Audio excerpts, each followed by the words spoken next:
ওয়াক্ত নামাজের পর অনেকগুলো দোয়া, অনেকগুলো জিকির আমাদেরকে পাঠ করা শিক্ষা নবী সাল্লাল্লাহু আলাইহি ওয়াসাল্লাম দিয়েছেন। আয়াতুল কুরসি পড়বেন একবার, সূরা ইখলাস, সূরা ফালাক, সূরা নাস একবার, তারপর লা ইলাহা ইল্লাল্লাহু ওয়াহদাহু লা শারীকা লাহু লাহুল মুলকু ওয়া লাহুল হামদু ওয়া হুয়া আলা কুল্লি শাইইন কাদির একবার, লা ইলাহা ইল্লাল্লাহু মুখলিসিনা লাহুদ দ্বীন ওয়া লাউ কারিহাল কাফিরুন একবার, লা ইলাহা ইল্লাল্লাহু ওয়া লা না'বুদু ইল্লা ইয়্যাহু লাহুন নি'মাতু ওয়া লাহুল ফাদলু ওয়া লাহুস সানাউল হাসান একবার, আল্লাহুম্মা লা মানি'a লিমা আতাইতা ওয়া লা মু'তিয়া লিমা মানা'ত, আল্লাহুম্মা আ'ইন্নি আলা যিকরিকা ওয়া শুকরিকা ওয়া হুসনি ইবাদাতিক এটা একবার, 33 বার সুবহানাল্লাহ, 33 বার আলহামদুলিল্লাহ, 34 বার আল্লাহু আকবার। তিরমিজির একটা হাদিস আছে, নবী সাল্লাল্লাহু আলাইহি ওয়াসাল্লাম বলেছেন দুইটা সময় বান্দার দোয়া আল্লাহ ফেরত দেন না, একটা হলো ভোর রাতে আর একটা হলো প্রত্যেক নামাজের পরে।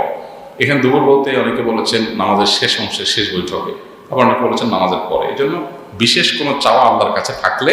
তিনি আল্লাহর কাছে নামাজের পরে চাইবেন, তবে এটাকে নামাজের অংশ বানিয়ে নেবেন না।